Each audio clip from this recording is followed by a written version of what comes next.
Bom, obrigada, Carmen, e ao Observatório de Políticas Públicas em Saúde, à Universidade Federal de Ceará, e ao Programa de Pós-Graduação em Saúde Pública da UFC.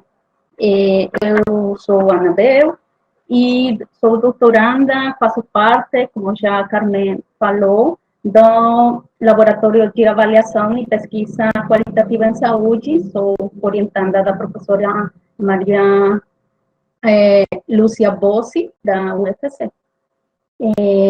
Bom, vou tentar compartilhar mais ou menos geral, de maneira geral, o que estou entendendo do que está acontecendo, mais bem, em meu país, que é o México. Quero falar duas coisas, que acho uma primeira que é desafiador, porque é uma crise que ainda está acontecendo. Isso é complexo, mas vou tentar. A outra questão é que os problemas no sistema de saúde doméstico, na crise sanitária, não é nova. Isso tem há muito tempo, sobretudo nas últimas décadas. As políticas públicas foram encaminhadas em questões para a privatização dos bens públicos, assim como, em geral, no enfraquecimento do Estado. Então, imaginem, vocês conhecem disso, né? Então, eu acho que é óbvio que o sistema de saúde agora tem muitas dificuldades, além da Covid. Então, bom, quero dizer para vocês que agora nosso sistema de saúde está em um processo de transição.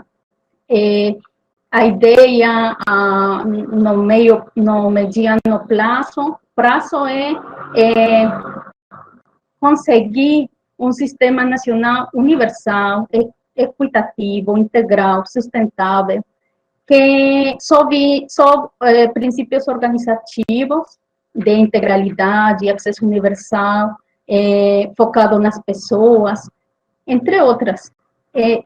Esses princípios organizativos vocês conhecem, porque muitas dos objetivos que agora estão se colocando e propondo no México estão bem na linha do que acontece no SUS, aqui no Brasil. Mas no México isso é novo, é recente. Tem um decreto de criação com data de 28 de novembro do ano passado e entrou em vigor em janeiro, ou seja, há pouco tempo, pouquíssimo tempo. Temos umas condições de muita precariedade laboral nos profissionais, mas, enfim, mais da metade da população não conta com alguma com previdência social, então eles têm que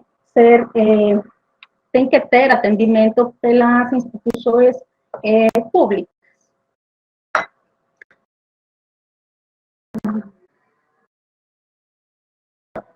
Agora, enquanto a Covid e México, esses dados são de ontem. Infelizmente, até agora, tem 68.620 pessoas confirmadas com a Covid. Ativos são mais de 14.000 e óbitos são 7.394. Como também ocorre aqui no Brasil, a dispersão da doença não é igual, todos os cantos. Tem variabilidade, sobretudo na metrópole, que é a cidade do México, e as periferias da cidade do México. Em quanto a leitos, tem um total nacional de 22.851 leitos disponíveis, mas, como vocês sabem, também a distribuição não é equitativa, equitativa, então tem diferenças de estado para estado. Isso é importante, porque também a quantidade de população não é a mesma, não é igual. Sempre, como vocês veem, se vocês olham aqui, temos que a Cidade do México, que é a primeira, eu não sei se vocês conseguem, mas a Cidade do México é que tem mais ocupação até agora e pode ter mais problemas. México, eu identifiquei algumas questões importantes no desenvolvimento das políticas diante a Covid. Então, fica ali, primeiro, que no México temos um Comitê Nacional de Segurança Sanitária, ele está sempre, antes da Covid, ele atua para tomada de decisões, mas agora teve ações extraordinárias. E também a reitoria fica na Secretaria de Saúde, que é nosso Ministério da Saúde, e eles formaram uma equipe científica. As decisões foram pensadas e tomadas baseadas sempre em evidências científicas, sob critérios técnicos e orientações da OMS. Fizeram um plano nacional que tinha a ver com a coordenação federal, estadual e municipal, e o envolvimento do setor público e privado, questões que quase não acontecem, mas bem, acho que até agora não tinha acontecido. E agora, se bem de jeito parcial, foi um primeiro avanço, acho, para essa integração que estão objetivando para nos próximos tempos em quanto ao sistema de saúde. E também eles, lá no Comitê de Segurança Sanitária e com o mandato do governo federal, indicaram um porta-voz oficial, que é o encargado, ele, é a pessoa que é o porta-voz oficial, que dá todas as informações todo o tempo e que é quem dialoga com os outros sectores. E fizeram também, ou fazem, mais bem dito, fazem um uso diário de canais oficiais para divulgação de ações, fizeram eles um microsite, uso de redes sociais, uma coletiva de imprensa diária, até agora levam 86 comunicações. O objetivo foi a mitigação, a política de mitigação, e isso é a base das ações governamentais e da população, com dois objetivos, que é reduzir o número de casos e atrasar a progressão da doença e reduzir o número de casos para internamento hospitalar e os óbitos.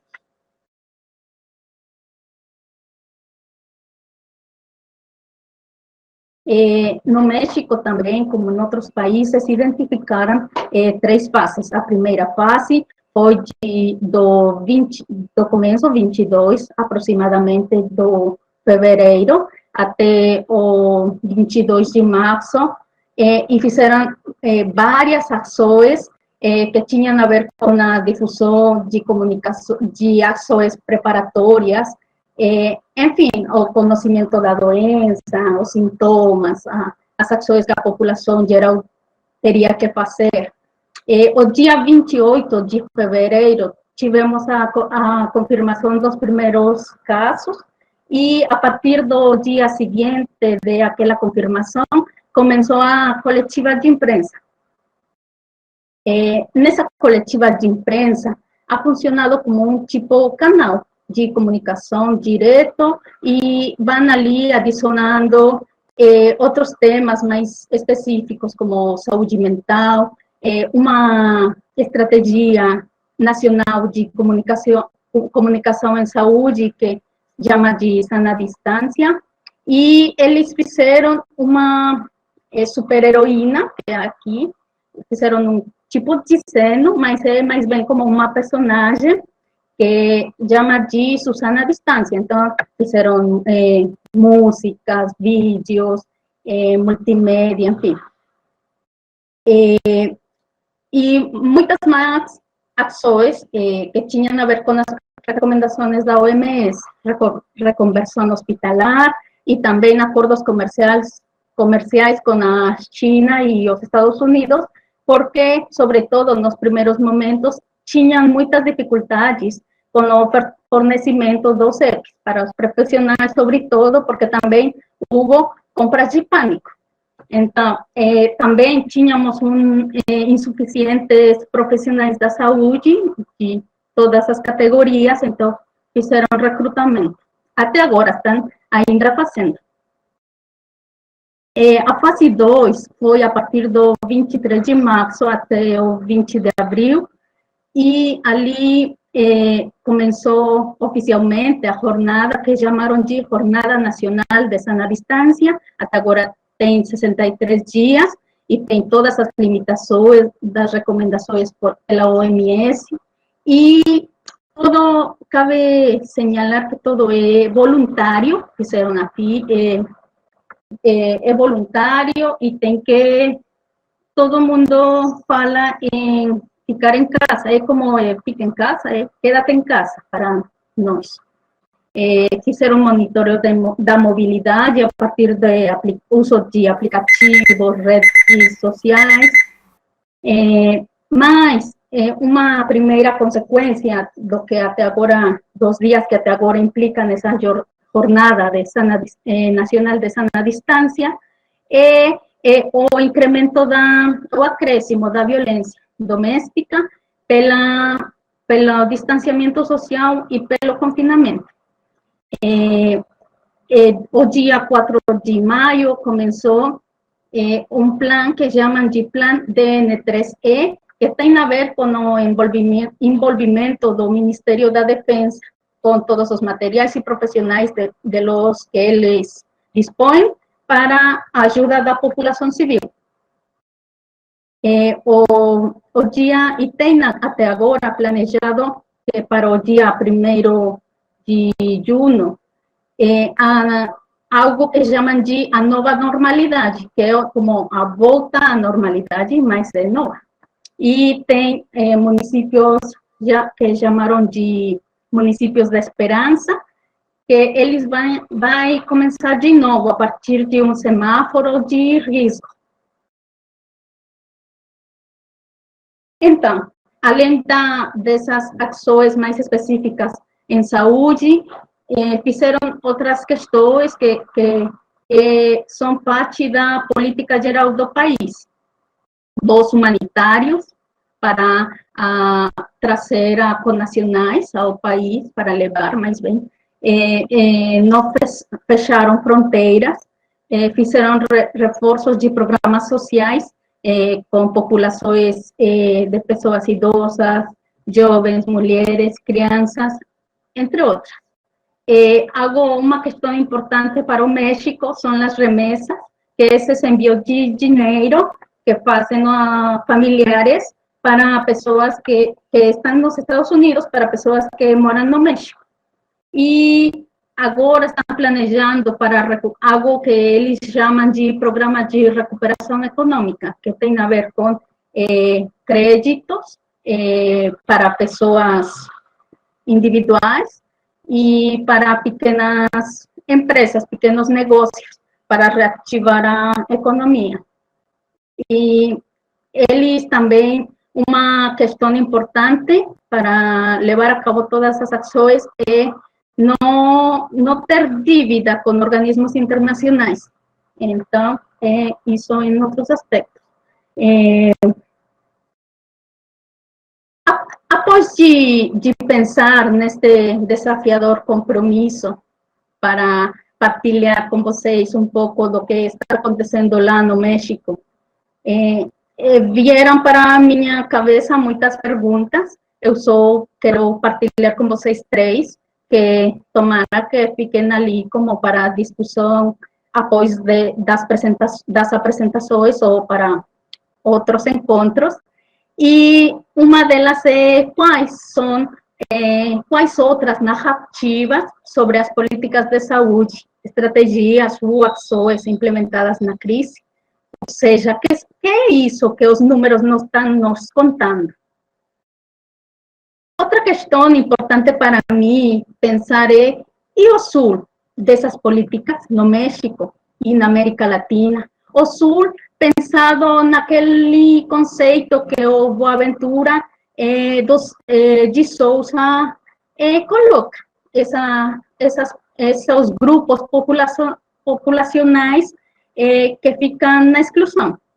E, por último, também no mesmo caminhar, o que é apagado do grande discurso da Covid-19, não só no México, também em nossa região. É isso, pessoal. Muito obrigada.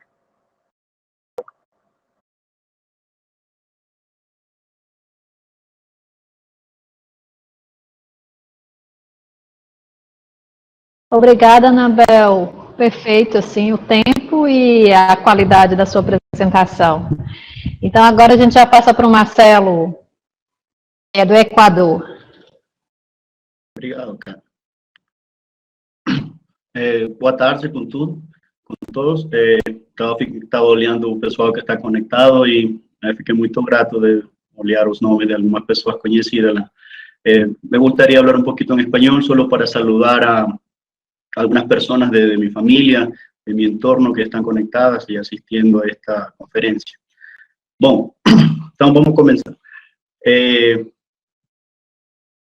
Para colocar um contexto, falar um pouco do Equador, né? O Equador é uma república única, com um modelo de autonomias locais, e tem umas competências claramente definidas para cada estrato do governo.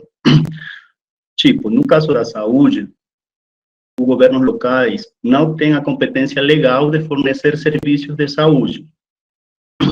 Apenas o governo central, por meio do Ministério da Saúde, faz isso. Além do governo central, tem outros 4 subsistemas de saúde no Equador. Todos eles estão articulados, todos eles se juntam numa rede, na rede pública integral de saúde e serviços complementares. Essa rede está dirigida, está sob a reitoria do Ministério da Saúde. A respeito da pandemia do SARS-CoV-2 no Equador, eu acho que o Equador não esteve preparado para enfrentar essa crise. Apesar de ter um mês desde a primeira notificação, né, a primeira vez que foi notificado no mundo, eu vou tentar explicar por quê. Porque o Equador, o sistema de saúde do Equador não esteve preparado para isso. O governo atual, ele tem 3 anos no poder. Antes da pandemia acontecer, o país começou negociações com o Fundo Monetário Internacional para adquirir empréstimos com juros mínimos. Parte desses acordos era um recorte fiscal dos gastos. Desculpa. E o governo aceitou, e o governo iniciou, pouco tempo antes da pandemia. A saúde pública e a educação superior foram as atingidas nesses recortes. O Ministério da Saúde demitiu aproximadamente 10 mil funcionários a nível nacional. E, embora eles neguem, eles dizem que não foi desse jeito, parte desses servidores, desses funcionários da saúde, eram profissionais médicos, inclusive médicos especialistas, que poderiam ter contribuído muito na pandemia atual. Na educação superior, teve um recorte de mais de 400 milhões de dólares, e isso deixou a pesquisa universitária muito fraca. Isso tudo aconteceu meses depois que o governo perdoou ou isentou de pagar impostos para empresas e bancos privados em mais de 1.400 milhões de dólares. É,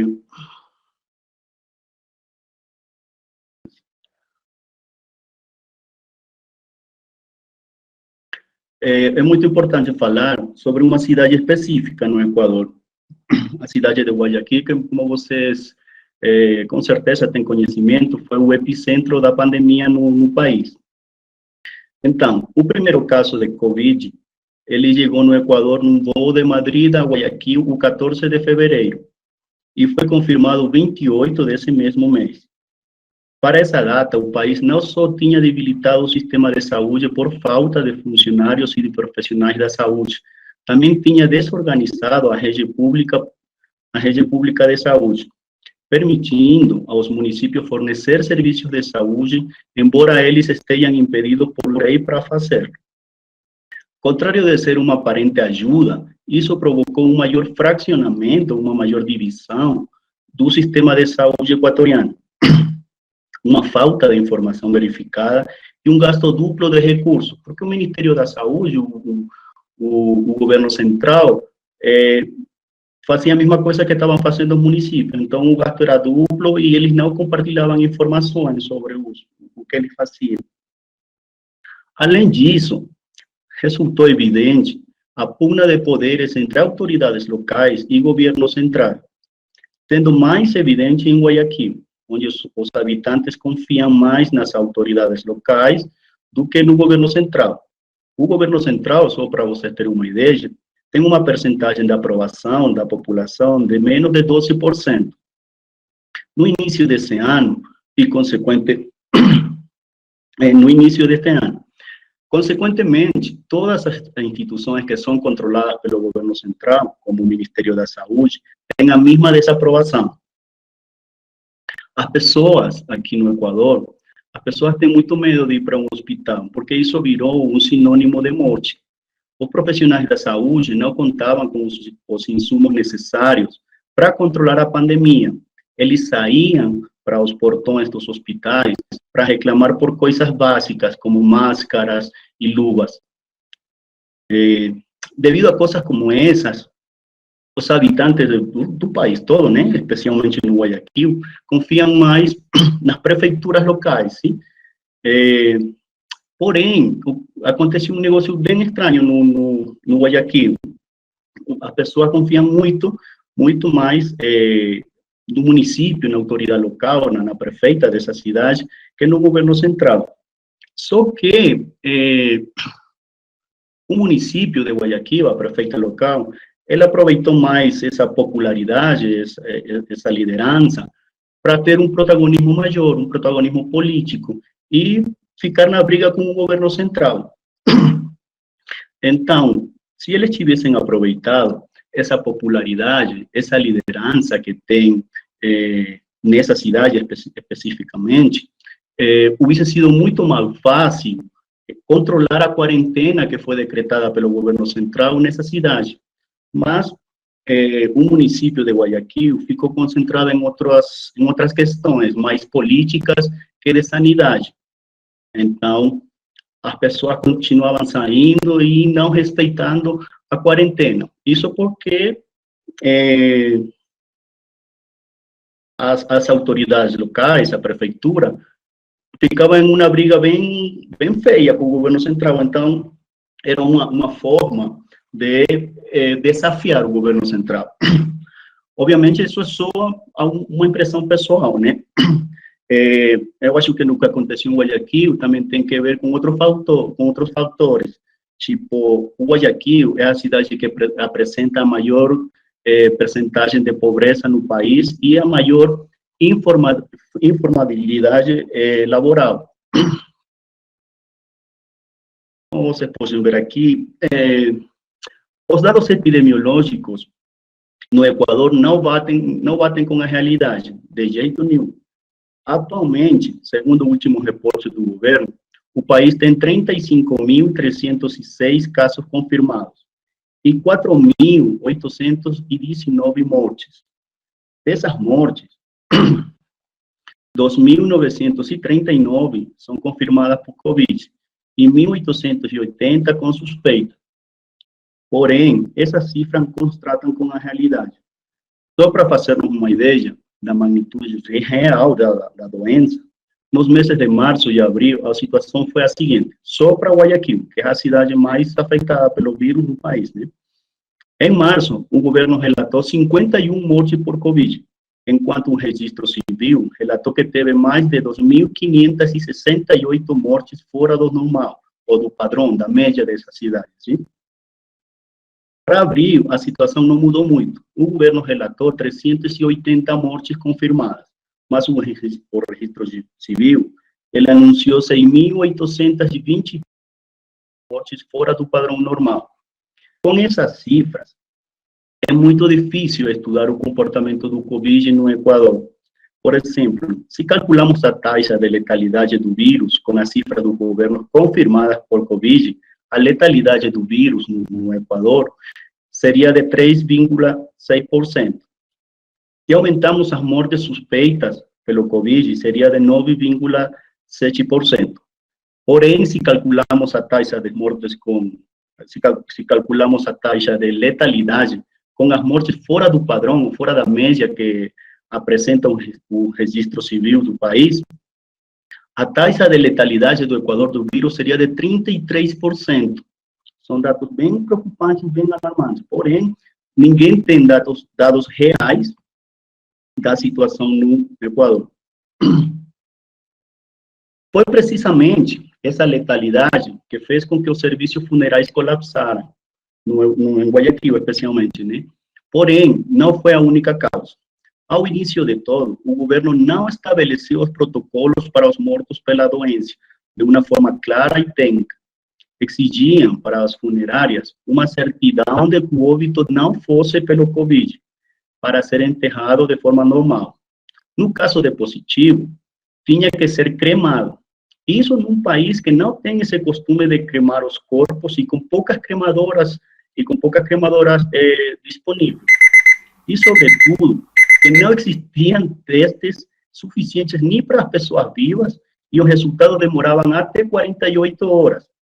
Esse tipo de medidas adotadas foi o que ocasionou que os familiares colocaram os corpos de seus familiares mortos fora das casas ou levaram para os hospitais em busca de alguma morgue fria.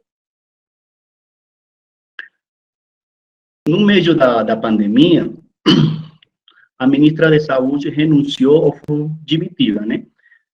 Na sua saída da pasta, ela denunciou que deixou o seu posto pela falta de financiamento para a saúde por parte do governo central. Depois disso, o governo destinou 320 milhões de dólares para o pago da dívida pública. Além disso, a ex-ministra declarou que foi pressionada para colocar pessoas políticas na gerência dos hospitais e das coordenações de saúde. Essa foi uma estratégia de reparto do governo atual para obter votos na Assembleia, ou no nosso Senado, e aprovar leis. As pessoas colocadas nesse cargo gerencial tinham regularmente falta de experiência e de preparação acadêmica. Porém, esse não é o maior problema. Atualmente, se conhece que o desejo para ocupar esses cargos era com a finalidade de roubar recursos do Estado mediante compras fraudulentas, das quais se beneficiavam assembleístas, os senadores, os deputados, no caso do Brasil. Para vocês terem uma ideia da magnitude do roubado no meio da pandemia e com o discurso governamental de falta de dinheiro, vou colocar aqui dois exemplos. O subsistema de saúde da Previdência Social no Equador, chama-se IES, ia comprar máscaras N95 para os profissionais da saúde com um custo de $12 cada um, enquanto essas mesmas máscaras se encontravam no mercado em $4, 3 vezes mais numa compra de mais de 100 mil. O segundo exemplo é ainda mais descarado e muito mais triste. O Ministério da Saúde ia comprar bolsas para cadáveres em $180 cada, enquanto a Polícia de Criminalística comprava as mesmas bolsas em $24 cada. No Equador, um caixão simples e o mais econômico pode custar até $130, ou seja, mais barato que as bolsas que pretendiam comprar. Nossos mortos atualmente estão sendo enterrados em caixões de papelão que são doados pelas prefeituras e empresas privadas, enquanto os assembleístas, mediante seus gerentes de hospitais, se aproveitam da emergência para se levar os poucos recursos que o país tem. Parece que o governo não aprendeu. Acho que vai faltar um pouquinho de tempo. Parece que o governo não aprendeu dos seus erros ou ainda não os aceitou. Nesse mês de maio, nessa última semana, tomou outra decisão errada.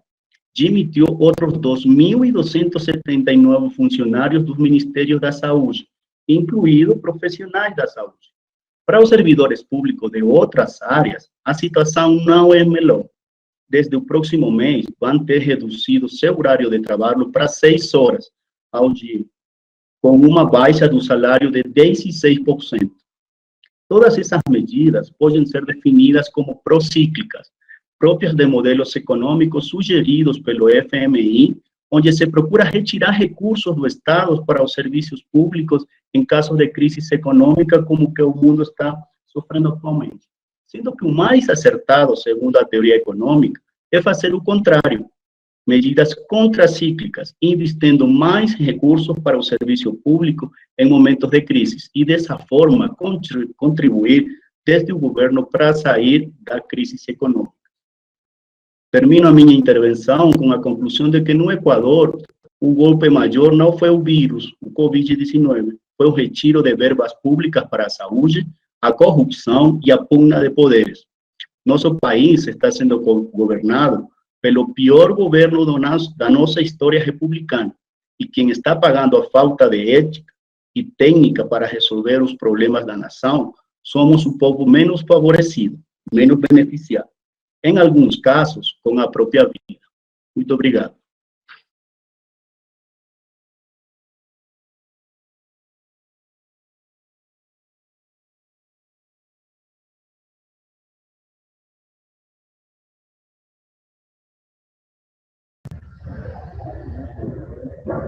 Obrigada, Marcelo, pela sua exposição. Agora, Lucia, da Argentina, por favor.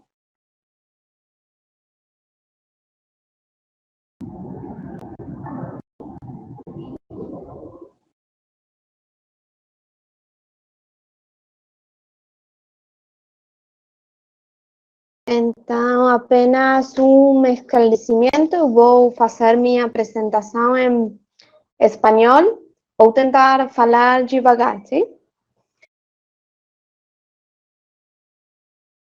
Lo primero que debería decirse sobre el sistema de salud en Argentina es que es un sistema mixto, heterogéneo y desarticulado. Está compuesto de varios subsistemas que a la vez se componen de muchas instituciones dentro de estos mismos subsistemas y que tienen poca comunicación entre ellos. Existen 3 subsectores en el sistema de salud de Argentina: el sector previdenciario, que incluye las obras sociales, y el Instituto Nacional de Servicios para Jubilados y Pensionados, que es conocido como el PAMI, que ofrece cobertura de salud para trabajadores y su familia más próxima. Está cubierto tanto por el empleador como por el empleado y es de carácter obligatorio. También contamos con un sector privado de salud que se compone de instituciones con fines de lucro y que por lo tanto la afiliación a los mismos es voluntaria y de pago voluntario. Finalmente, el sector público es el regulado por el Estado y que ofrece cobertura gratuita a toda la población en Argentina. Sin embargo, quienes acceden en general a este sector de la salud, que es el sector público, es la población que no cuenta con cobertura en alguno de los sectores anteriores, como puede ser el de las obras sociales o el privado. El sistema del sector público se organiza en 3 niveles: el nivel provincial, municipal y nacional. A partir del último análisis que se realizó en salud en Argentina en 2018 por el el actual Ministerio de Salud, es que arroja los datos de que Argentina posee 25.751 unidades de salud. De esa cantidad, un total de 5.190 tienen servicio de hospitalización, y dentro de esos servicios de hospitalización se cuentan con 8.293 camas para unidades de terapia intensiva en adultos. Entonces, la tasa que nos da es de 1.9 camas de terapia intensiva por habitante por cada 10.000 habitantes. Ese era el panorama al momento del inicio de la pandemia. Con respecto a los suplementos médicos, en general la información es y era también bastante escasa. Toda la información que puede obtenerse en relación a suplementos médicos y al avance de la pandemia en Argentina es ofrecida por el Ministerio de Salud en un informe diario en donde relata la cantidad nueva de testeos realizados, de muertos, de contagiados, y también comunica algunas de las medidas adoptadas. Con respecto a los suplementos médicos, se pueden mencionar dos medidas, si bien no hay información sobre el abastecimiento que existía en Argentina de estos suplementos al momento del inicio de la pandemia. Por ejemplo, una de las medidas adoptadas por el gobierno fue el programa de apoyo al sistema productivo nacional en el área de equipamientos y suplementos médicos, es decir, un monto determinado de dinero destinados a financiar a las empresas y emprendedores que desarrollen suplementos médicos con el fin de abastecer a los hospitales y a los centros de salud para hacer frente a la pandemia. Otra de las medidas adoptadas fue la exhibición del pago de impuestos a productos de esta área que eran importados. Es decir, que las mercaderías destinadas al sector de salud que ingresen al país desde el exterior no iban a ser alcanzados por impuestos como sí lo son todo el resto de productos importados. También se buscó facilitar los acuerdos y los contratos con los proveedores de estos servicios. El resultado hasta ahora es un buen equipamiento en salud que está permitiendo hacer frente a la pandemia. Y el panorama actual, a partir de los informes brindados por el Ministerio de Salud, es de un total de 9.931 casos confirmados en todo el país, 419 personas muertas a causa del virus, y la aplicación de 121.278 test desde el inicio del brote, lo que representa un total de 2.68 test cada 1.000 habitantes. Este número se mantiene ascendiendo de todas maneras, tanto el de contagiados como el de muertos. También se están aplicando cada vez más test, que sin embargo es un número bastante bajo. Con respecto a las medidas que adoptó el gobierno para intentar mantener el brote bajo control, algo que podría decirse que se está logrando, podemos mencionar que en Argentina el primer caso confirmado de COVID-19 fue el 3 de marzo. El 19 de marzo, y contando con 900 casos confirmados y 3 muertes, el gobierno nacional decretó el aislamiento social preventivo y obligatorio que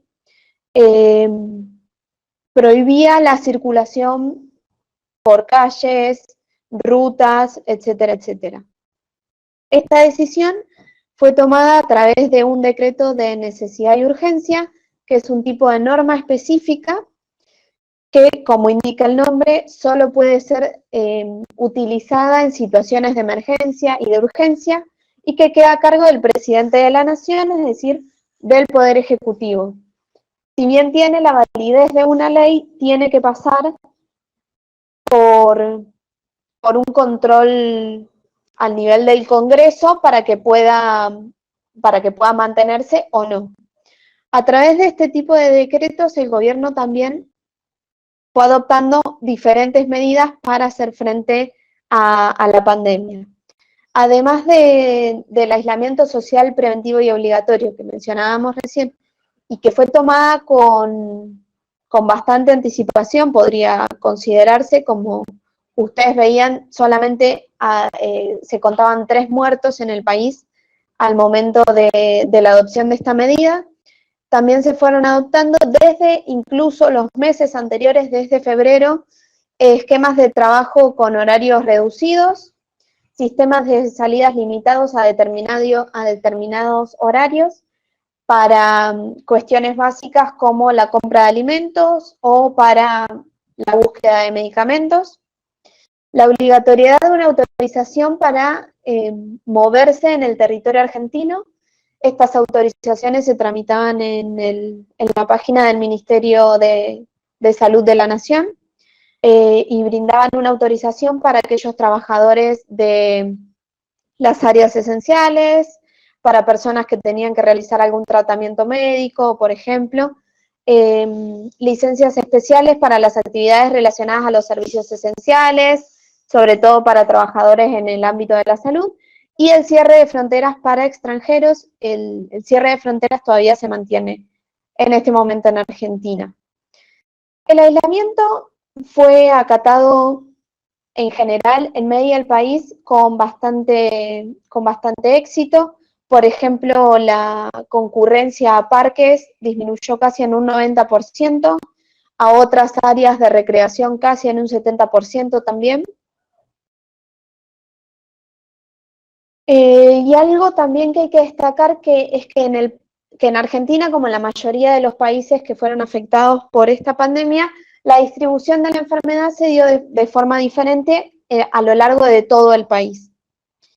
Algunos ejemplos son, por ejemplo, las provincias de Formosa y de Catamarca, que en este mapa se ven en gris, al norte del país, que no registraron nunca ningún caso positivo del virus.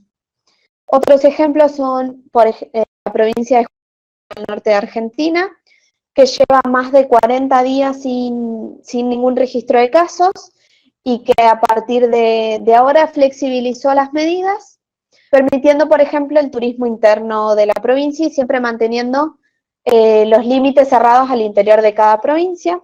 Otras provincias como Mendoza, San Luis y La Pampa, en el centro, y en Cuyo, en Argentina, también flexibilizaron las medidas en algunos municipios en donde no hay un registro grande de casos, permitiendo, por ejemplo, las reuniones familiares de hasta 10 personas. Me parece importante también destacar otro tipo de medidas que se han adoptado en el país con el objetivo de hacer frente no solo a cómo la pandemia está afectando la salud, sino también cómo va a afectar económica y socialmente al país. Podrían mencionarse muchísimas medidas que se fueron adoptando con estos objetivos. Algunas de ellas son en el área laboral, flexibilización de los regímenes de ausencias y licencias para trabajadores, el incentivo al trabajo remoto, sobre todo para las personas que forman parte del grupo de riesgo o que pueden haber tenido contacto con infectados, la prohibición de despidos sin justa causa, y en el área de políticas sociales podemos mencionar también que se aumentó el abastecimiento a comedores escolares, que se aumentó la frecuencia de la carga de la tarjeta alimentar. La tarjeta alimentar es un instrumento que había adoptado este gobierno desde mucho antes de la pandemia, desde el comienzo del año, y que tiene por objetivo asegurar la canasta básica en poblaciones de vulnerabilidad económica.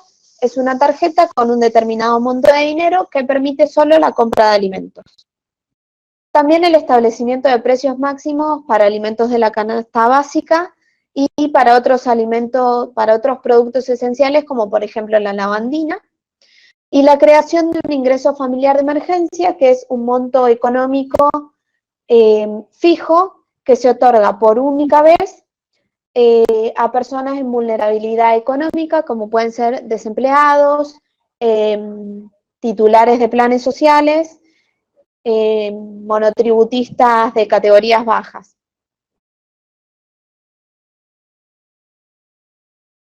Como para ir cerrando, las conclusiones que se derivan de la presentación es que, si bien los casos siguen aumentando, las medidas adoptadas por el gobierno nacional, además de que fueron bastante tempranas, teniendo como modelo lo que ocurrió en otros países de Europa y de Asia, demuestran estar siendo efectivas y eficaces para combatir la pandemia. Si bien el sistema de salud en Argentina es un sistema desarticulado, mixto, con poca comunicación dentro de sí mismo, hasta ahora viene respondiendo de forma eficaz también al aumento progresivo de los infectados. Y las medidas adoptadas por el gobierno también permitieron que el sistema de salud no colapse como sí ha ocurrido en otros países. Es importante destacar que, si bien ningún país del mundo estaba preparado para un acontecimiento de este tipo, para una pandemia, tampoco lo estaba Argentina, tampoco lo estaba el sistema de salud argentino. Sin embargo, Argentina estaba atravesando una crisis económica. El gobierno actual, que está articulando las medidas para enfrentar a la pandemia, es un gobierno que había asumido recientemente, en diciembre del año pasado, y esta combinación de factores lo único que va a lograr es que la crisis económica y la crisis social en Argentina probablemente se profundice a partir de los efectos que va a dejar esta pandemia. Eso es todo y muchísimas gracias. Lucia, parabéns pela apresentação. Depois eu faço alguns comentários. Agora a gente vai para o Carlos, né? Carlos, que é do Chile, sociólogo, está finalizando o mestrado.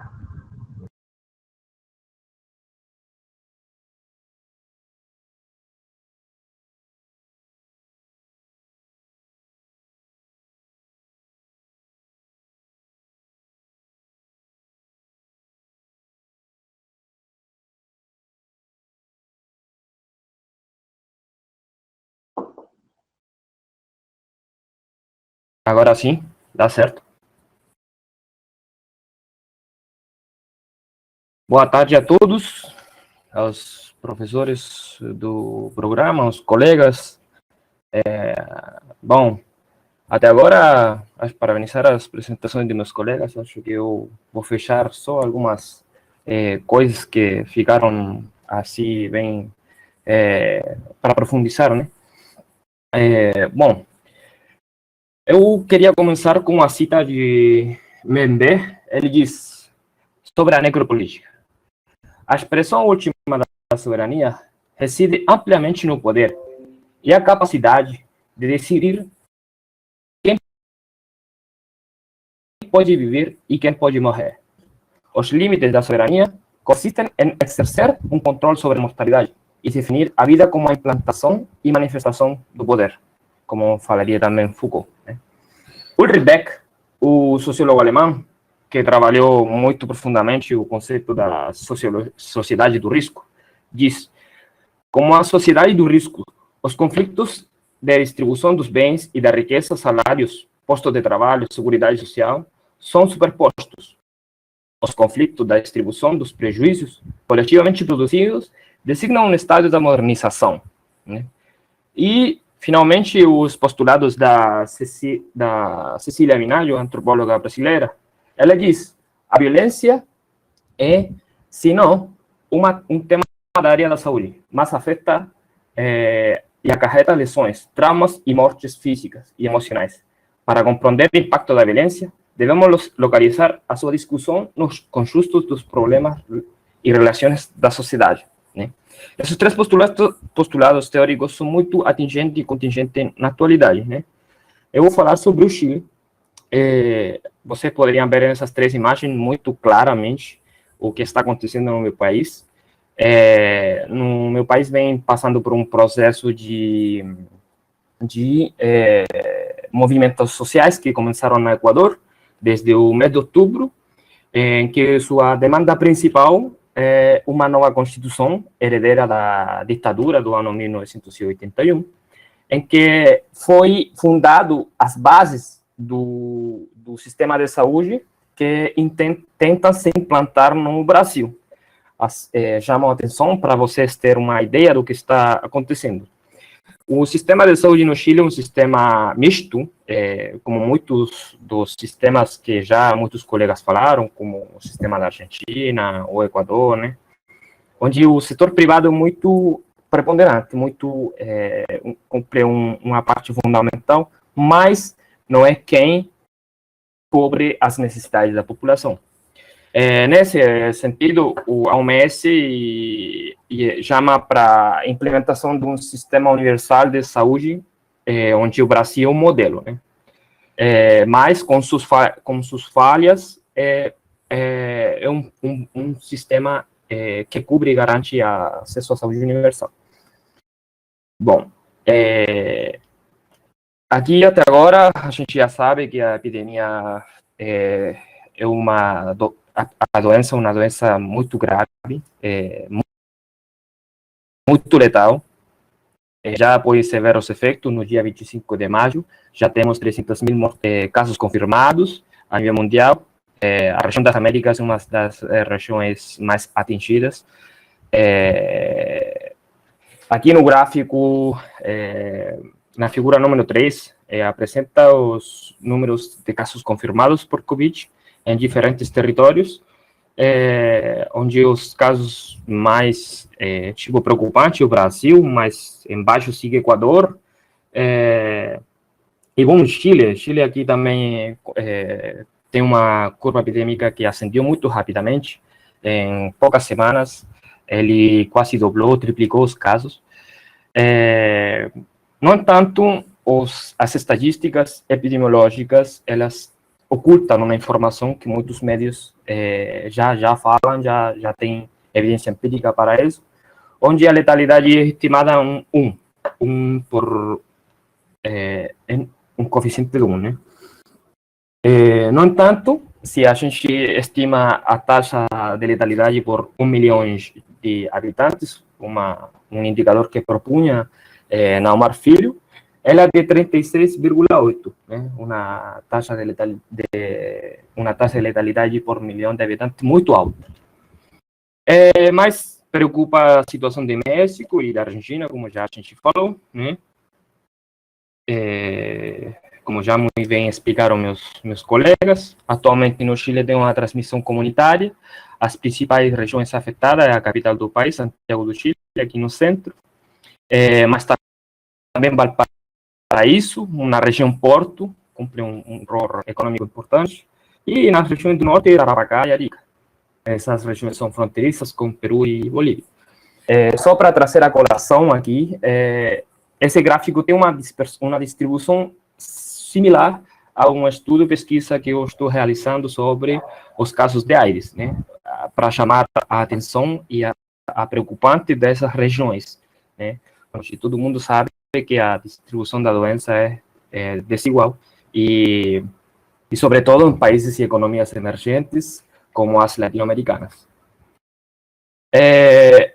Vocês poderão ver no figura número 6, o gráfico número 6, ele é um modelo preditivo seguir, modelos epidêmicos que estão se utilizando para observar o acontecimento da epidemia a nível mundial. É um modelo no Chile, realizado pela Escola de Saúde Pública, onde se pode prever o que já está acontecendo, um aumento acelerado de novos casos, uma incidência muito preocupante, e onde vocês poderiam ver nessa linha vermelha, as mortes elas vão chegar em um ponto muito preocupante no mês de junho, vai se estabilizar durante vários meses na frente. E a curva epidêmica, finalmente, o que todo mundo fala, ela chegaria muito tarde, né? Vou chamar a atenção aqui para os números, porque eles se falam, como diria minha colega Anabel. Essa distribuição das comorbidades, por exemplo, onde a gente já sabe que essas persistências são das condições mais importantes que definem o quadro clínico e o desenvolvimento a chegar a óbito, praticamente, né? No nosso país é muito preocupante, né? A gente, só para trazer a colação, no Chile, por exemplo, estudos falam que a dislipidemia é de 46%, a hipertensão de 27%, a diabetes 12%. Então, a gente pode falar de sindemias, um conceito muito trabalhado no Brasil, onde um dos exponentes é Richard Parker, e onde as doenças infecciosas, elas se entrecruzam com as doenças crônicas e elas geram um quadro muito mais preocupante, né? Que vocês podem ver, a letalidade é baixa, mas como já falei, no Chile, a quantidade de novos casos é muito preocupante. Chama a atenção, diferentes periodistas estão fazendo seguimento, onde esses casos não se condizem com o que na realidade está acontecendo no Chile. Como eu mostrei nos gráficos anteriores, ele tinha uma letalidade baixa, um dos mais baixos dos países da América Latina, mas quando se eleva a taxa de mortalidade, ela é muito preocupante, ela dispara. Não tanto assim como o Brasil e o Equador, mas ela sim mostra algo preocupante, alarmante. Há algo que é de importância, as recomendações, a OMS se adelantou a isso, que já estava falando o colega de Equador, em que a importância de, nas declarações de óbitos, definir como um óbito também os casos prováveis, ou seja, o caso que sugeria só descartar no caso que como dizer assim, nas causas suficientes, ele descarta totalmente a probabilidade de ter chegado a óbito por Covid, né? Bom, para avançar, isso aqui, a figura número 9 mostra efetivamente como eles estão duplicando os casos. Esse quadro é muito evidente, ele é muito similar aos casos no Brasil, no Equador, na Argentina. Ele afeta, como já todo mundo sabe, sobre 60% da população. No caso do Chile, ele está matando pessoas sobre 60 anos.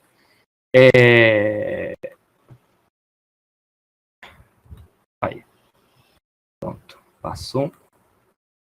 No figura 11, a distribuição segundo faixa etária e sexo é muito similar, atingindo particularmente a homens.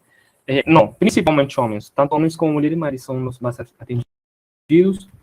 Enquanto a ocupação de leitos, já estamos chegando a 96%, o que quer dizer que nosso sistema está colapsando.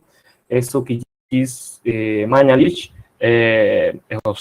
o Colégio de Médicos já saiu a desmentir, onde, na verdade, o que está acontecendo estamos tendo muitas pessoas nos corredores dos hospitais e com atenção com ventilação mecânica intensiva. Isso é muito preocupante. Então, para avançar, e aqui vou conectar com o que falei no começo. Chile está passando por uma crise de legitimidade, onde só 14% da população aprova a gestão de Piñera como governo neoliberal,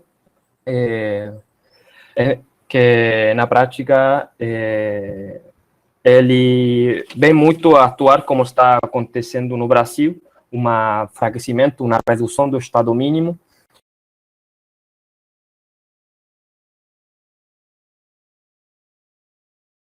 E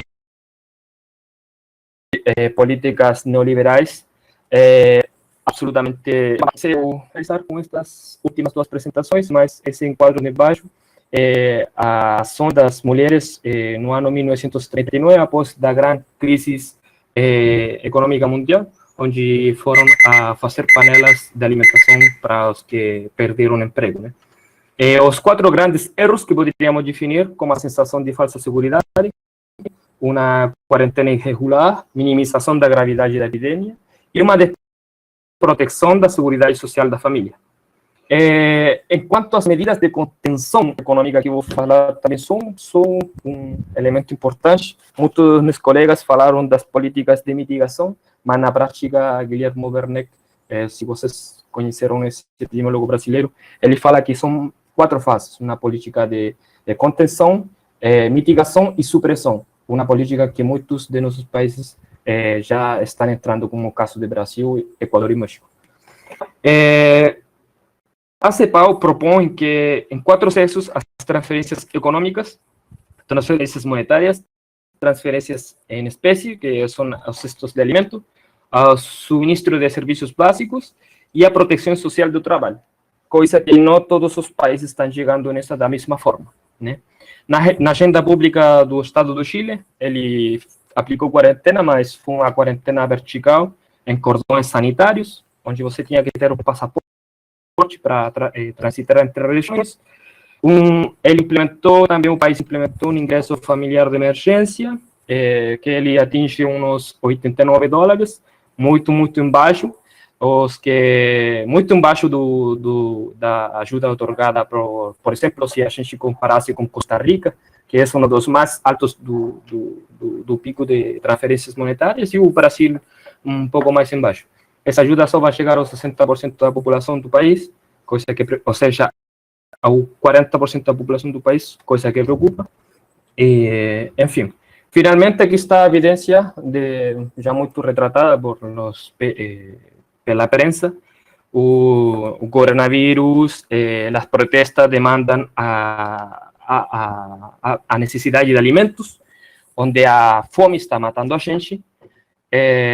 Aqui as entregas de alimentos das regiões do sul, e bom, no final, na última notícia, no final, no quadro direito, ele mostra a grieta das cifras estatísticas e epidemiológicas que ocultam informação. Acho que não me estendi, estou dentro dos 15 minutos e obrigado pelo convite. Parabéns, Carlos. Ainda mais com esse tempo, hein? Achava que você ia passar um pouco, pelo que eu te conheço. Então, agora, a gente pede para todos os convidados retornarem. E todos que tiverem perguntas para serem feitas, né? A gente tem ainda um tempo de 20, meia hora. As perguntas podem ser feitas escritas, mas se alguém quiser se pronunciar, sendo objetivo e trazer algumas questões, é possível. A Andréa está aqui parabenizando, Andréa, professora.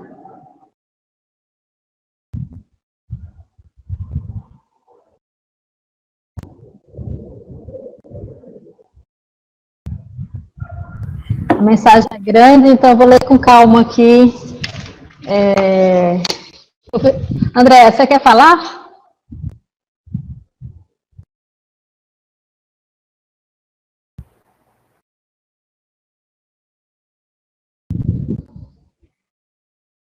Professor André, você quer fazer um comentário? É possível habilitar, Cleison? A professora Andréa Silva?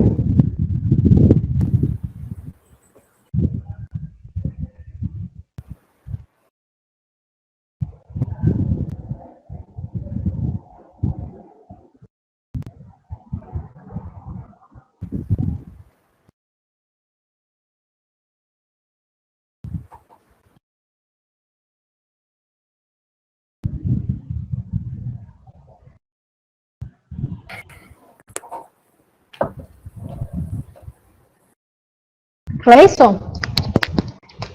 Já passou as orientações dela pelo bate-papo aqui. Ah, tá. Então a gente vai... Alguém tem outras questões? Tem muitos parabéns.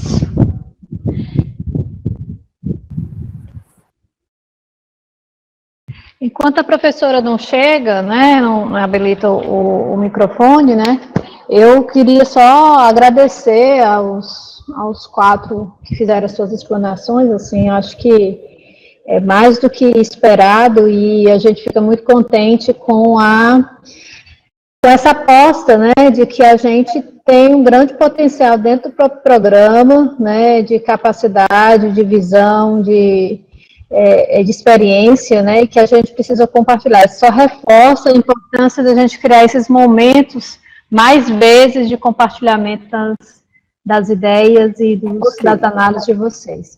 Então, vou passar para a professora Andréa. É um prazer tê-la aqui, junto com a gente. Obrigada, professora Carmen. Na realidade, eu queria agradecer, né, pela oportunidade da gente estar podendo escutar os colegas, né. Eu sou dentista, como um colega, igual um colega, eu sou dentista, e, na realidade, essa mensagem era longa, porque de início eu não sabia se eu podia falar ou não, mas a gente criou um grupo em 2015, 2014, 2015, professora, que era justamente denominado de Diplomacia da Saúde Global. Na realidade, a gente queria estudar a saúde bucal sob o âmbito da diplomacia, né, que é uma temática relativamente nova dentro da Organização Mundial de Saúde, acho que 2008, 2009, com a Ilona Kikubuchi, e aqui no Brasil com Paulo Buis. E aí a gente teve dentro dos produtos deste grupo uma tese de doutorado de uma pessoa que também está assistindo aqui, que é Pauliana Martins, né? Essa tese ela defendeu em 2018, em que a gente ousou em estudar essa diplomacia da saúde e saúde bucal dos países da região que fazem fronteira com o Brasil. E aí tem um capítulo dedicado a esses sistemas de saúde de todos os países, Guiana, Suriname, Colômbia, Venezuela, excetuando, é claro, o Equador e o Chile, que não fazem fronteira, mas que foi uma análise exaustiva de documentos, né, que culminou em um trabalho muito bonito sobre tipo de acesso, tipo de financiamento, regulação, enfim. E aí a pergunta que eu faço, né, para os debatedores, né, principalmente nesse momento em que a Covid ela nos instiga a fazer várias reflexões a respeito de saúde global e especificamente de diplomacia da saúde global, que atualmente ela tem que ter tem que estar posta essa discussão, sobre a opinião dos palestrantes na construção de uma diplomacia que eu chamei de diplomacia, abre aspas, de saúde regional, né, tendo em vista a questão das Américas, né, porque o México está vinculado com a América do Norte, né, que a gente tem uma palestrante do México, e Caribe, no tocante especificamente ao enfrentamento das consequências da Covid.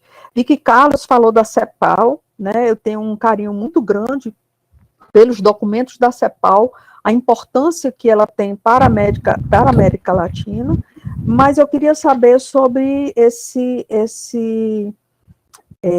essa construção, né, de algo mais regional, tendo em vista a questão das particularidades das Américas e do Caribe.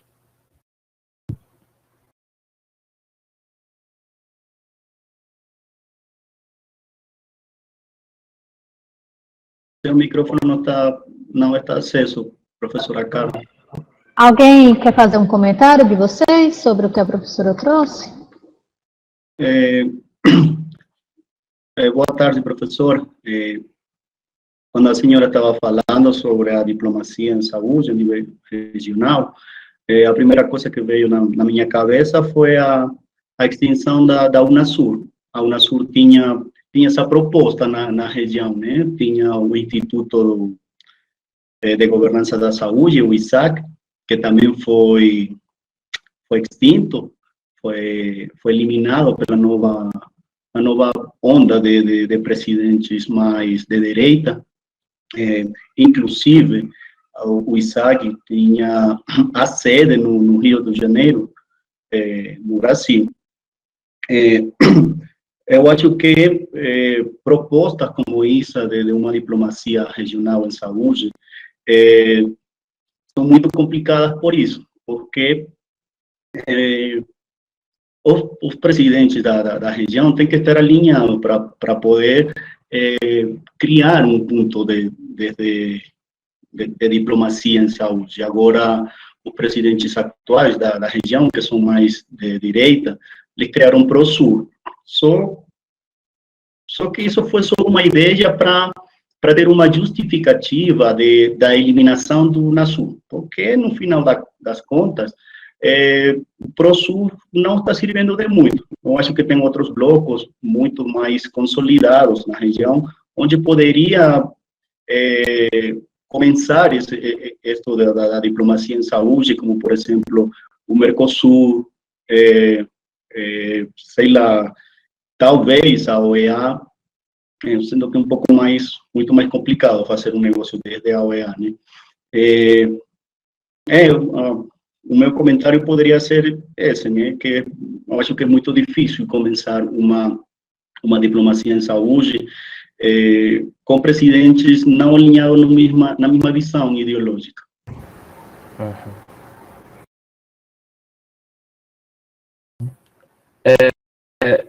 Eu gostaria, não sei se estão ouvindo, Sim. Pois eu gostei da intervenção da professora, para iniciar, e da intervenção do colega do Equador, Marcelo. Efetivamente, se a gente fala de diplomacia, a gente tem que falar de geopolítica, né? Então, geopoliticamente, o Brasil era uma liderança na Sudamérica. E atualmente uma liderança para os governos neoliberais golpistas, né? Então, acho que a proposta de Lula era muito forte, era sólida. Ele estar aí dentro desse Mercosul era muito importante. E atualmente, então, estão tirando todos esses direitos como cidadãos do Sul, né? Tínhamos para participar desses benefícios que tínhamos e das interrelações e intercâmbios, né? E é que chamar a atenção para isso também, porque, por exemplo, se a gente analisasse somente a capacidade produtiva de medicamentos que tem o Brasil, ele teria como responder ao que está acontecendo na Latinoamérica. Ele teria como ele colaborar com nossos países, né? E de fato, se tivéssemos uma outra linha ideológica política, né? Já estariam se invirtiendo em ciência e inovação e, por outra parte, né? E a interrelação entre os nossos países. Então, acho que atualmente está se configurando uma nova ordem política, onde, por exemplo, o governo do Fernandes, na Argentina, ele está entrando recém, e já ele se posiciona como uma cara política importante, como uma agenda política importante, forte. Por exemplo, se vocês analisarem, ele propunha, uma das políticas mais importantes e significativas que ele colocava era o direito do aborto livre, né? E, por outra parte, no México, ele também, talvez não no sul da América, mas como um país latino-americano, ele se posiciona como uma nova cara, digamos assim, o presidente Obrador, também com uma agenda política social importante. Então, acho que não temos que deixar de ver o que está acontecendo nos países vizinhos. É isso.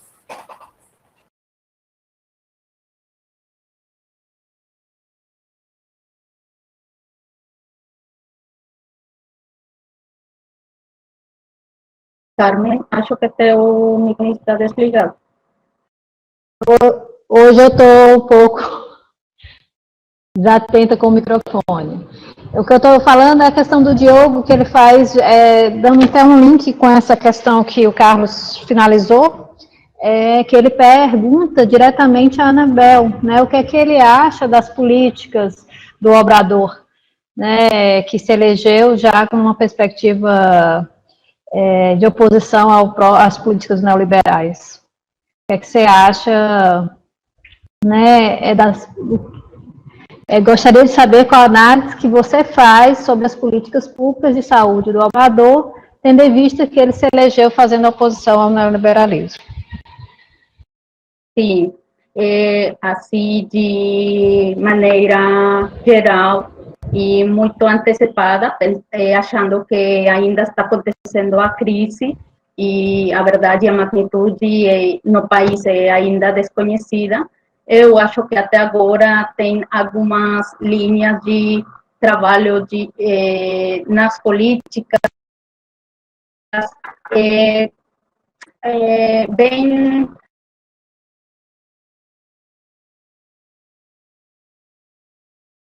viradas na humanização, focadas muito à vida. Isso, acho que pensar que isso é bom, porque teria que ser assim, mas achando como a gente vinha de décadas e décadas de políticas neoliberais, de privatização, de enfraquecimento do Estado, eu acho que um pouco de proteccionismo nas políticas e nos afazeres do Estado está sendo bom para o país. É verdade que tem também, como em todos os países, né? Muitas pessoas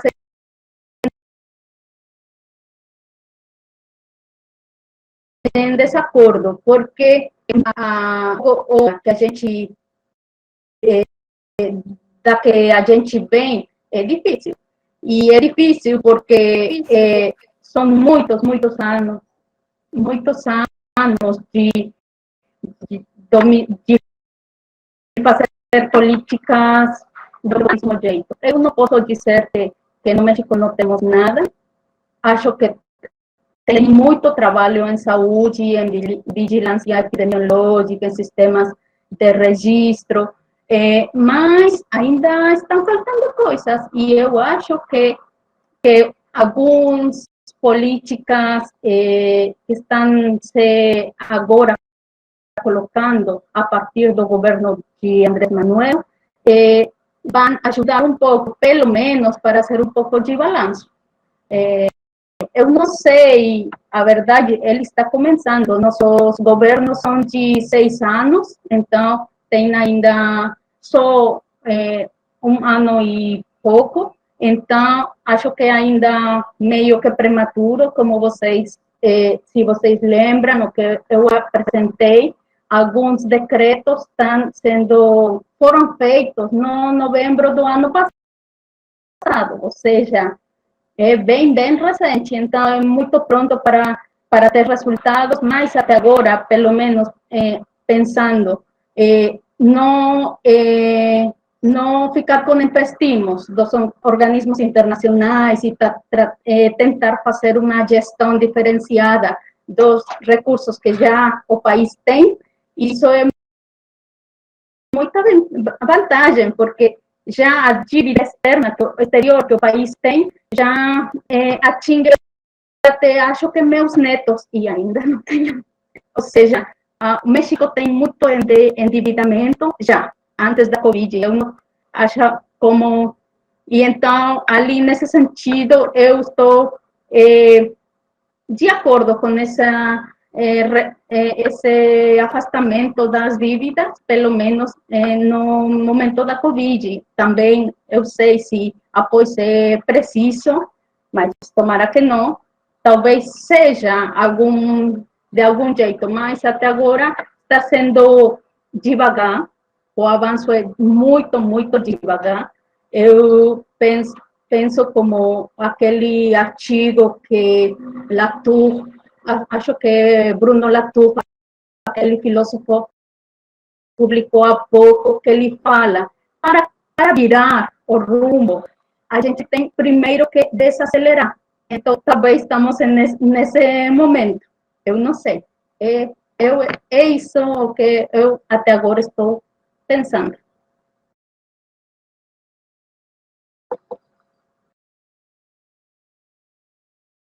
Outra vez. Nós temos, eu estava clicando aqui, só que era no lugar errado. Então, a gente tem ainda a questão de Sheila e Poliana. Poliana, de certo modo, ela retoma a questão da cooperação internacional, né? Então, se vocês tiverem mais alguma coisa para complementar, vocês complementem. E a Sheila, ela fez uma questão que é a seguinte, né? Gostaria de saber quantos aos fármacos utilizados para os pacientes em UTIs.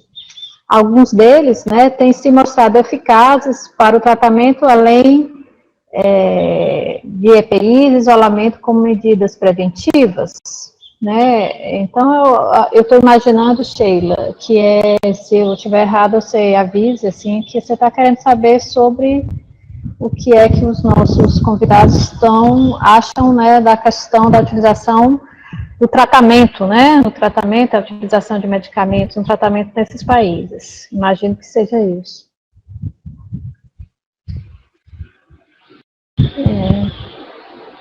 Algum comentário? Ao respeito do tratamento, aqui no Equador, nas UTI, assim, extraoficialmente, o que eu sei é que estão usando heparina sódica, um anticoagulante. Está sendo controlado pelos médicos, é a última coisa que se sabe que eles estão usando. O pessoal médico parou de usar a hidroxicloroquina, que era um medicamento que estava sendo usado também. Porém, tinha muito descontrole no uso da hidroxicloroquina, porque os pacientes, eles tinham muitos efeitos secundários. Então, eles, no isolamento, em casa, eles deixavam de tomar. Então, não sei, agora sei que o uso de hidroxicloroquina está contraindicado, porém, muitas pessoas, muito pessoal médico, achavam que a causa da mortalidade era que os pacientes que estavam isolados não terminavam o tratamento com hidroxicloroquina. Usavam azitromicina, hidroxicloroquina no primeiro momento, paracetamol cada 6 horas, porém isso tudo foi descartado, não se usa mais. Nas UTIs, sei que estão utilizando agora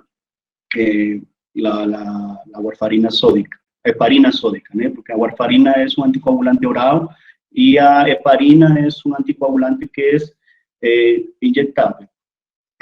Daí não sei muito mais do tratamento dentro da UTI.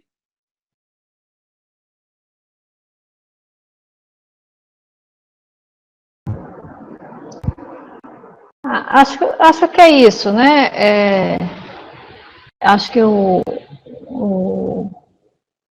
como os nossos convidados não são muito vinculados à questão do tratamento, então acho que não houve uma pesquisa tão específica sobre isso, né? Eu queria fazer alguns comentários, assim, enquanto observatório, se não for já usar esse último tempo, e já que a gente não tem questões, né? Então, assim, eu queria considerar, assim, que vocês trouxeram questões muito interessantes e instigantes, que eu acho que a gente pode depois pensar e refletir melhor, né? Uma coisa é essa questão de mudanças de governos, né, e a questão de direcionamento político. É interessante notar que governos mais progressistas tomaram algumas medidas maiores de proteção social, né, inclusive, eu acho que foi o caso do próprio México, né, que na Argentina, que proíbe, por exemplo, demissões sem justificativa, né?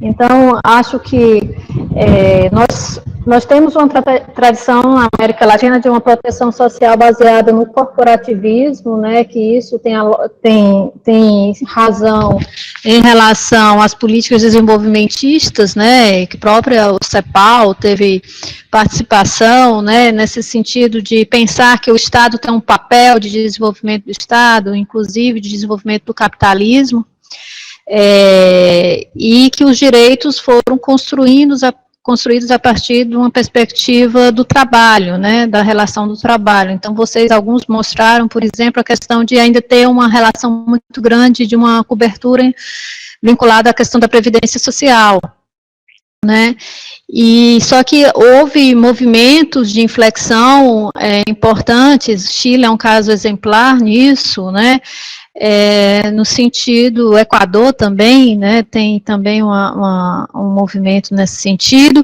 e o México, né, em especial, aqui eu estou nas minhas lembranças, né, no sentido de reforçar, acho que todos os países, né, a gente passou, dependendo dos governos que foram entrando e saindo, a gente passou por um movimento de tensão, né, dessa ideia de cobertura universal, que é bem diferente do que a gente entende de sistemas universais de saúde, né, uma ideia de realmente de privatização, de ampliar os financiadores do sistema, de apostar e de incentivar a ação, né, do setor privado, e todos os países, eles agem diferentes mediante essas pressões, e aí é uma coisa que eu tenho uma tradição mais neo-institucionalista de análise de políticas públicas, né, e que a gente vai chamar o seguinte: você tem um legado, e esse legado, ele vai também influenciar, né, nas políticas, né, então um governo em si, eu acho que é isso que a Anabel fala, um governo em si, ele não tem a capacidade de fazer mudanças rápidas, né, a literatura vai dizer que mudanças, em geral, as mudanças abruptas são mais difíceis, né, mudanças radicais são mais difíceis. Então, é mais comum mudanças graduais.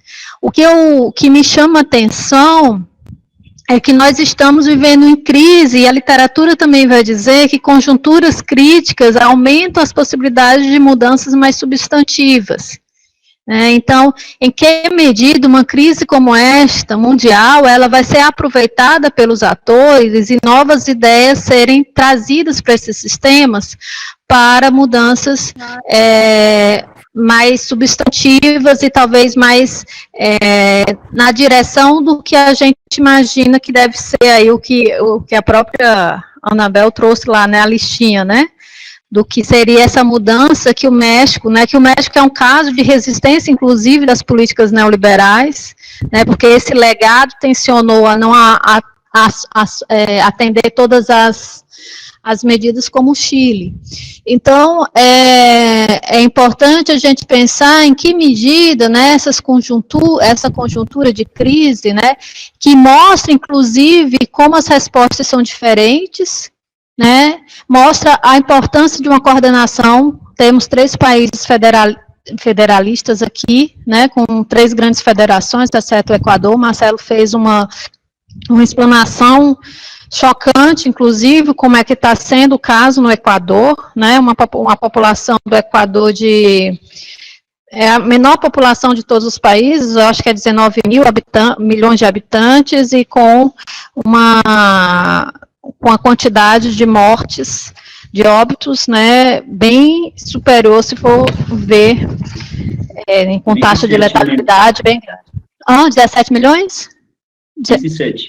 17 milhões, né, diferente de um caso como o nosso, 200 milhões, eu acho que México 150 milhões, né, então assim, isso vai mostrar, né, isso vai mostrando que também as medidas, as políticas governamentais e as posturas e a capacidade de coordenação do governo central é fundamental para dar a resposta no momento de crise, né, a importância da política, né, a gente às vezes quer negar, quer só olhar as coisas como se fosse tudo igual, mas eu acho que esses casos na América Latina, eles estão mostrando isso para a gente, né, a importância da política, a importância da proteção social, e tá aí o desafio de ver o que é que isso vai dar. E aí isso vai depender também das relações e as correlações de forças que existem, né, nesses diferentes países, né, as tensões que vão ser criadas, e as oportunidades de mudança, né, que janelas de oportunidade nós temos. Qual a janela o que é que está acontecendo, por exemplo, no caso do Brasil, né, que a gente tem o Zé Ângelo já passou por aqui e deixou muito claro que a gente tem historicamente, uma situação situação em que o governo federal sempre foi muito, o governo central sempre foi muito importante para a tomada de decisão e direcionamento das políticas, mas nesse momento a gente vê uma situação complicada em que os governos e os municípios tiveram que segurar a onda. Então é isso, senão eu tenho que parar, senão deixa que eu fico falando, né? Então, assim, eu acho que se vocês quiserem fazer, eu acho que esse aqui é só uma provocação, né, que eu acho que a ideia nossa é continuar com esse debate. Espero que vocês estejam juntos com a gente, com os próximos convidados, né, pensando nos países.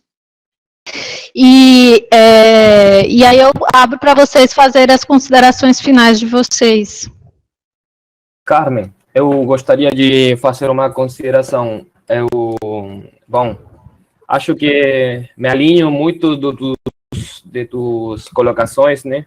Acho que analisar o contexto político de nossos países, particularmente dos países da América do Sul, né? É importante porque encontrou os nossos países em diferentes contextos e posições, tanto sociais, sanitárias, econômicas, culturais, etc, etc, etc. Acesso ao mercado do trabalho, previsão, né? Tudo que a gente já falou aqui demais. Mas acho que algo muito importante é a centralidade do Estado, a centralidade do Estado como um Estado protetor. De fato, se vocês assistiram os últimos discursos, o que foi mostrado, né, sobre a reunião que tive Bolsonaro com o Comitê de Ministros, onde, fora da centralidade política desse assunto, né, algo muito importante é o que ele chamava de o Grande Plano Brasil. Poderíamos um dos ministros falou sobre o novo plano, mas apareceu o Guedes dizendo não fale disso aí não fale disso aí não, porque isso é muito diferente do plano Marshall. Então, só analisando esse contexto aí, é importante porque a Covid, como eu coloquei no começo, né, ele encontrou nossos países de diferente forma e está relacionado muito com as desigualdades que a gente está vivendo, mas os países que vão sair melhor da crise são efetivamente os que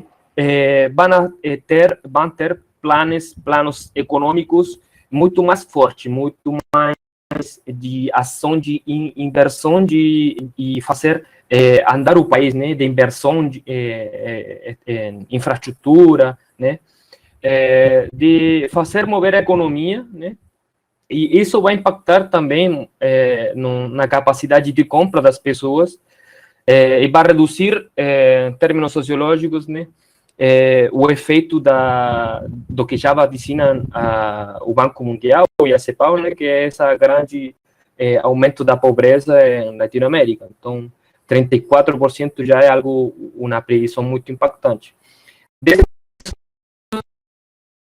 Dessas respostas, acho que diferentes países vão agir de diferente jeito, de diferentes formas, mas só queria deixar e finalizar em termos da análise. Eu parabenizar a Carmen pela iniciativa. Acho que esta é uma resposta tipo do programa da UFBA e da USP, né? Mas ter uma participação dos que já se graduaram. Acho que convidar aos colegas que não ficaram dentro do México, né? Acho que pela capacidade de tempo que a gente tem, será importante nos próximos encontros, também Tamino de Guiné-Bissau, está Reagan do República Democrática do Congo. Então, acho que temos pessoas, temos conhecimento, temos cabeças pensantes que poderiam contribuir muito à iniciativa de Carmen, e só parabenizar também a Lucia da Argentina, que ela está entrando. É isso. Agradecer o convite.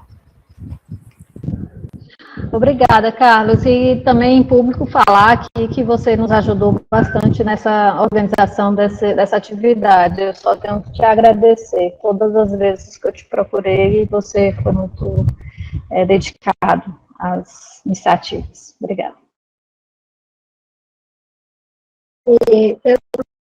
Só para concluir, eu gostaria novamente de agradecer o convite e também o espaço e o esforço que está fazendo o PP. Acho que esses espaços são muito importantes como profissionais, ainda formulas muito bons no programa, no pós-grado, e essa apresentação que eu para vocês só me deixa com muitas questões que gostaria de ainda refletir, e, bom, muito obrigada.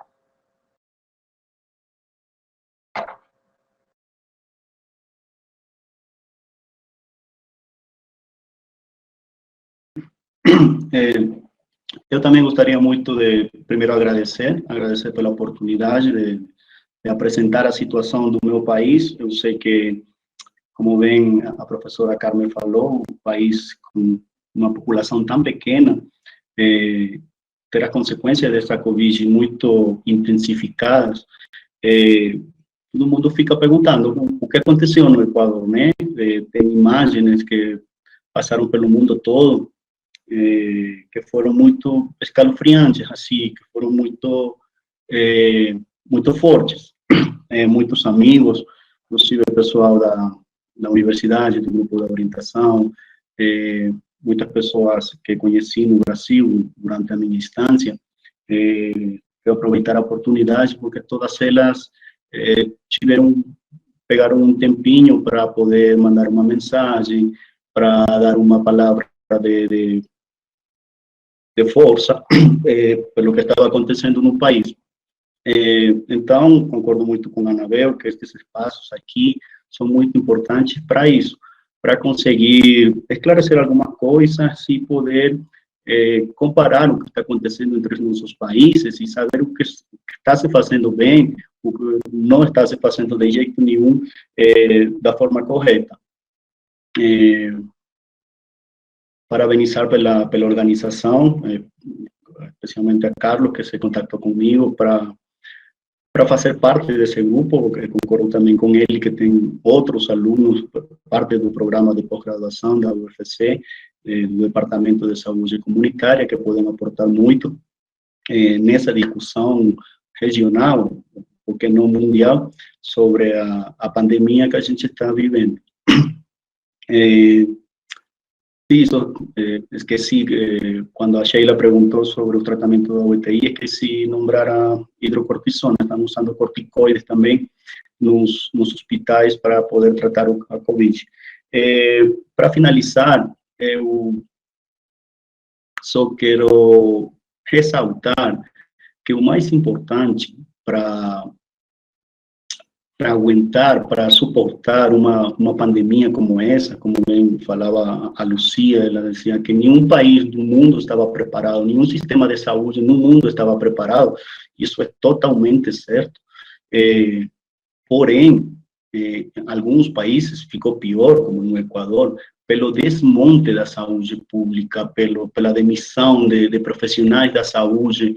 É inacreditável que num país tão pequeno, com tanta falta de médicos, de profissionais da saúde, a gente tenha médicos especialistas, emergenciólogos, intensivistas, cardiólogos, cardiologistas, desempregados, sim? E o pior de tudo, não são profissionais que eles saem da universidade e estão procurando algum emprego, não, eles estavam empregados e foram demitidos só por um acordo econômico com um organismo internacional. Então, a minha mensagem última é cuidar a saúde pública, cuidar o acesso universal à saúde. Eu sei que tem muitos conceitos conflitivos entre o que é a cobertura universal de saúde. Umas pessoas dizem que isso ajuda à privatização da saúde. Não, independentemente dessa discussão, o meu chamado é a cuidar a saúde pública, o acesso à saúde pública. O professor Fernando Pires, em uma conferência, ele falou que não é ético que num país, em um mundo que exista a medicina ou tratamento para uma doença ou para alguma sintomatologia, as pessoas morram. Isso é inaudito, é inacreditável. Então, tendo recursos, tendo a tecnologia, ainda nos nossos países tem pessoas que, por falta de acesso aos serviços de saúde, têm que sacrificar as suas vidas. Então, muito obrigado com todos pelo convite, parabenizo a todos pela organização e sempre disposto para contribuir no que eu possa. Obrigado.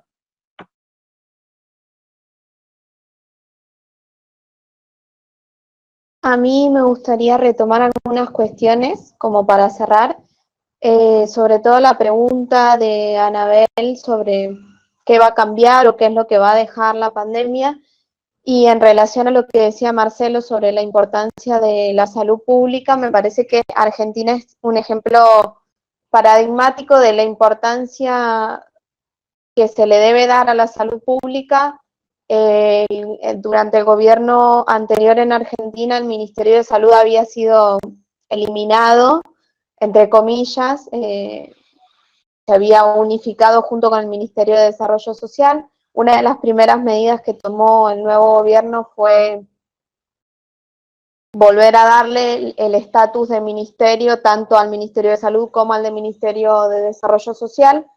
Y creo que esa fue una de las medidas que contribuyó a que Argentina esté llevando la pandemia de una forma más o menos acertada. Entonces, si algo queda, espero que sea la importancia de la salud pública.